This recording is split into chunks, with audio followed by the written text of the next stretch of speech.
2024 ఫిబ్రవరి 16 నుండి 29 వరకు మిథున రాశి ఫలితాలు. కన్యా మిథునయోర్బుధ. కన్యా మిథునాలకి బుధుడు అధిపతి.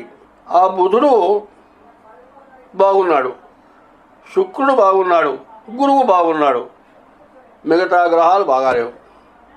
మరి శుక్రుడు వల్ల ఇల్లు కట్టుకుంటానికి చేయటానికి చాలా బాగుంది. బుధుడు వల్ల వ్యాపారం బాగుంది. రాహు వల్ల వచ్చే డబ్బులు కూడా ఆగిపోవడానికి అవకాశం ఉంది. కుజుడు, రవి, శని, రాహువు, కేతువు ఈ 5 గ్రహాలు బాగాలేవు. 3 గ్రహాలు శుక్రుడు, బుధుడు, గురువు బాగున్నారు. గురువు ఏకాదశిలో ఉన్నాడు కాబట్టి మీకు అన్ని రకాల మంచి బుద్ధులు పుడతాయి. కాబట్టి ఈ రాశి వాళ్ళు కుజుడికి జపం చేయించుకొని కందులు దానం, కేతువుకి జపం చేయించుకొని ఉలవల దానం, రవికి జపం చేయించుకొని గోధుమల దానం, శనికి జపం చేయించుకొని నల్ల నువ్వుల దానం, రాహువుకి జపం చేయించుకొని మినుగుల దానం ఇవ్వండి. తర్వాత బాగా ఉండనప్పుడు ఎంత కష్టమైనా సరే ఒక ధర్మం ఉంది. ఏమిటా ధర్మం అంటే, మనకు అన్ని విధాలా ఉండే ఎవరికన్నా అన్నం పెట్టడం గొప్ప కాదు. మనం ఇంట్లో ఇద్దరమే ఉన్నామండి, ఇద్దరికి సరిపోయే వంట మనం చేసుకున్నాం. ఇద్దరికి సరిపోయే బియ్యం తప్పితే మన ఇంట్లో బియ్యం లేవు. ఇంకా 2 వచ్చారండి, వాళ్ళకి పెట్టే స్థితి మన దగ్గర లేదు. కానీ ఈ ఇద్దరికి సరిపోయే అన్నం, ఒకళ్ళకి సరిపోయే అన్నం వాళ్ళిద్దరికి పెట్టి, ఒకళ్ళకి సరిపోయే అన్నం మన ఇద్దరు తిన్నాం అనుకోండి, 1000 మందికి అన్నం దానం చేసిన ఫలితం వస్తుంది. ధర్మ పద్ధతి శిరమున దాల్చి తనుము అన్నాడు ఆంజనేయుడు. ధర్మాన్ని రాముడు చెప్పాడు ఎట్లా ప్రవర్తించాలి. ధర్మానికి కట్టుబడ్డానన్నాడు. యయాతిని రాముడు చంపుతానని ప్రతిజ్ఞ చేసినప్పుడు,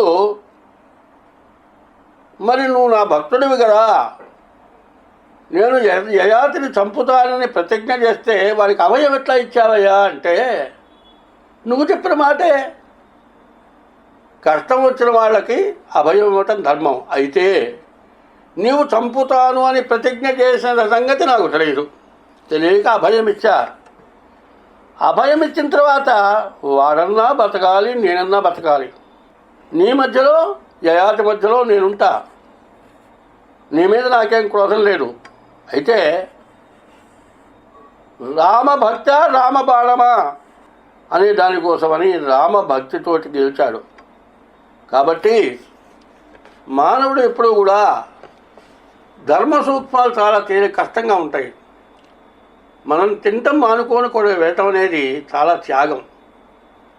కోట్లున్నా కూడా అన్నదానం చేయాలి అంటే కొంతమంది ఏం చేస్తారు, ఉప్పు దానం ఇస్తే పుణ్యం చెబితే అంతా ఉంటుంది, కోట్లకు ఉంటుంది, ఉప్పే ఇస్తాడు వాడు. ఏమి లేని వాళ్ళు విస్తళ్ళు ఉండయా మంచిదేం చెబుతారు. అన్నీ ఉంటాయి, 1000 బస్తాలు ఇంట్లో ఉంటాయి, 1 బస్తా బియ్యం ఇవ్వడు. మరి అది కూడా విస్తళ్ళు ఇవ్వటం కానీ ఉప్పు ఇవ్వటం కానీ చేత కాదు కదా. విస్తళ్ళు ఎత్తవయ్యా, తిన్న విస్తళ్ళు ఎత్తు నీకు పుణ్యం వస్తుందంటే అది ఎవరు చేయాలి? ఏమి ఇవ్వలేని వాళ్ళు విస్తళ్ళు ఎత్తాలి. ఏమి ఇవ్వలేని ఉప్పు కావాలి. ఎందుకంటే పంచపక్ష ప్రమాణాలన్నీ వండిన తర్వాత అందులో ఉప్పు లేకపోతే రుచి లేదు. అందువల్ల ఇవి ధర్మ సూక్ష్మాలు. కష్టం వచ్చినప్పుడు ధర్మాన్ని పాటించాలి. ఈ ధర్మాన్ని ఎవరైతే పాటిస్తారో వాళ్ళకి అన్ని విధాలా భగవంతుడు అనుకూలిస్తాడు. కాబట్టి ఎప్పుడూ కూడా మనకున్నంతలో దానం ధర్మం చేయాలి. ఎందుకంటే దోషాలు వేరే రావు, మనం చేసుకుంటేనే వస్తాయి. మనం చేసిన పాపాల వల్లే గ్రహ దోషాలు వస్తాయి. నేనేమీ చేయలేదు, నాకేదో వస్తుంది, ఎవరికి రావట్లే బాధలు అని ప్రతి వాళ్ళు అనుకుంటారు. ఎవరు చేసే పాపం వాళ్ళకి తెలియదు. ఎందుకంటే దానికి ఉదాహరణ చెప్పారు. గురువింద కింద నలుపు ఉందిట, ఎర్రగా ఉన్నాననుకుంటుందిట. ఆ నలుపు మాత్రం దానికి కనపడదు, కింద ఉన్న నలుపు. అట్లాగే మనం చేసిన తప్పేమిటో ఆలోచించేదానికంటే చేతనైనంత వరకు ధర్మ పద్ధతిలో నడవాలి. ఈ ధర్మ పద్ధతిలో ఎవరైతే నడుస్తారో వాళ్ళకి ఎటువంటి అపకారం జరగదు. కాబట్టి ఈ రాశి వాళ్ళు ఏం చేయాలి? కుజుడు, రవి, శని, కేతువు, రాహువు ఈ గ్రహాలకు పూజలు చేయించుకోండి. మీ జాతకం చూపించుకోండి. తర్వాత ఎవరైనా సరే మేషం దగ్గర నుంచి మీనం వరకు ఏ రాశి వాళ్ళు పెళ్ళిళ్ళు చేసుకోవాలన్నా గ్రహాలు దాదాపు అన్నీ రాహుకేతువుల మధ్యలో పడ్డాయి. కాబట్టి కాలసర్ప దోషం బాగా ఎక్కువగా ఉన్నది. కాబట్టి వివాహాది శుభకార్యాలు చేయాలన్నా, ఏదైనా ఇళ్ళో స్థలాలు పొలాలు కొనాలన్నా పూర్తిగా కనుక్కొని చేసుకుంటే మంచిది. ఎందుకంటే డబల్ రిజిస్టర్లు చేస్తున్నారు. మరి ఒకడు 4 పెళ్ళిళ్ళు చేసుకుంటున్నాడు. ఇట్లా సమస్యలు ఎక్కువ అవుతున్నాయి. కాబట్టి ముందు జాతక రీత్యా చూపించుకొని చేయవలసిన ధర్మమైన పనులన్నీ చేసుకుంటే వివాహాది శుభకార్యాలు బాగా ఇబ్బంది లేకుండా జరుగుతాయి. రవికి జపం చేయించుకొని గోధుమలు దానం ఇవ్వండి. శనికి జపం చేయించుకొని నల్ల నువ్వులు దానం ఇవ్వండి. కుజుడికి జపం చేయించుకొని కందులు దానం ఇవ్వండి. కేతువుకి జపం చేయించుకొని ఉలవలు దానం ఇవ్వండి. రాహువుకి జపం చేయించుకొని మినుగులు దానం ఇవ్వండి. అయితే ఇప్పుడు ఎక్కడా కూడా ప్రతి వాళ్ళు ఇప్పుడు ఏం చేయాలి అనేది బాగా ఆలోచించుకోవాలి. ఇది ఈ సంవత్సరం చాలా క్రిటికల్. ప్రతి వాళ్ళకి కూడా సమస్యలు వచ్చే లక్షణాలు ఉన్నాయి. కాబట్టి ఎక్కడైనా కొన్ని మంచి కార్యక్రమాలు, గొప్ప కార్యక్రమాలు జరుగుతున్నాయి. కొన్ని దురాగతమైన కార్యక్రమాలు జరుగుతున్నాయి. మంచి కార్యక్రమాలకి సహకరించడం చాలా అవసరం. ఎందుకంటే రామ జన్మభూమి తెరవబడ్డది. కాశీలో విశ్వేశ్వర ఆలయంలో మనం ఈశ్వర దర్శనం చేసుకుంటానికి చాలా మంచి అవకాశాన్ని ఇచ్చారు. 30 ఏళ్ళ నుంచి సీలు వేశారు. చూడండి, ఆ కర్మ మనం అనుభవిస్తున్నాం. ఇవాళ 30 సంవత్సరాల నుంచి గుడి తాళం పెట్టి దేవుడికి పూజ నివేదన ఏమీ లేకుండా నరకం అనుభవించేట్టుగా చేశారు. మనమే అనుభవించాలి నరకం. ధర్మో రక్షతి రక్షిత. ధర్మాన్ని నువ్వు రక్షిస్తే నిన్ను ధర్మం రక్షిస్తుంది. రెండే.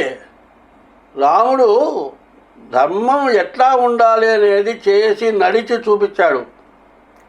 తండ్రితో ఎట్లా ఉండాలి, తమ్ములతో ఎట్లా ఉండాలి, ప్రజలతో ఎట్లా ఉండాలి, మరి ధర్మం ఎట్లా ఉంటుంది, యుద్ధం ఎట్లా ఉంటుంది, దుర్మార్గుడిని ఎట్లా నశింపజేయాలి, సన్మార్గుడిని ఎట్లా బాగు చేయాలి, ఇన్ని రకాల చూపించినటువంటి రామచంద్రమూర్తి 5 సంవత్సరాల నుంచి బంధింపబడ్డాడని చెప్పాలి. ఇవాళ రామాలయ నివృత్తి జరిగింది. కాశీ విశ్వేశ్వర నివృత్తి జరగబోతోంది. ఇంత మంచి సమయంలో అందరూ కూడా ధర్మంతో నడవాలి, అధర్మానికి దూరంగా ఉండాలి. ఎటువంటి కార్యక్రమంలోనైనా సరే కనీసం 1 రూపాయి అయినా అటువంటి సత్కార్యాలకు ఉపయోగపడాలి. తర్వాత అందరూ కూడా 100 పుణ్యాలు చేయొచ్చు, కానీ ఒక మనిషిని కొట్టకూడదు. ఎట్లా ఉండాలంటే సంపదగిన ఎట్టి శత్రువు తన చేత చిక్కినేది కీలు చేయరాదు. పొసగ మేలు చేసి పొమ్మనుటే చాలు విశ్వదాభిరామ వినురవేమ. ఎందుకంటే దుర్మార్గుడినైనా మంచి చేసి పొమ్మనమని మన సనాతన ధర్మం చెప్పిందే అని ప్రతి వాళ్ళు కూడా మన దేవుణ్ణి మనం వదులుకున్నాం, మన దేవుణ్ణి పూజింపకుండా ఉన్నాం. మన అవసరాన్ని మనం తీర్చుకుంటున్నామా, మానుకుంటున్నామా? మన ఇంట్లో బియ్యం బస్తా ఎవరైనా వేసుకెళ్ళి బియ్యం ఇవ్వలేరు, మనకు అన్నం తినడానికి బియ్యం లేవు, వాళ్ళతో యుద్ధం చేసి తెచ్చుకుంటామే. మన దేవుణ్ణి మనం రక్షించుకోవాల్సిన బాధ్యత ఉంది. ధర్మానికి కట్టుబడాలి. ప్రతి వాళ్ళకి వాళ్ళ ధర్మం ఏమిటో తెలుసు. అధర్మ యుద్ధం జరుగుతోంది. అధర్మ యుద్ధం నుంచి ధర్మయుద్ధానికి రావటం చాలా అవసరం. కాబట్టి ఈ టైంని చాలా జాగ్రత్తగా చూసుకోవాలి. మీ జాతక రీత్యా చూసుకోండి. మీరు ఎప్పుడైతే ధర్మమైన పద్ధతిలో నడుస్తారో ఏ గ్రహాలు మనల్ని ఏమి చేయవు.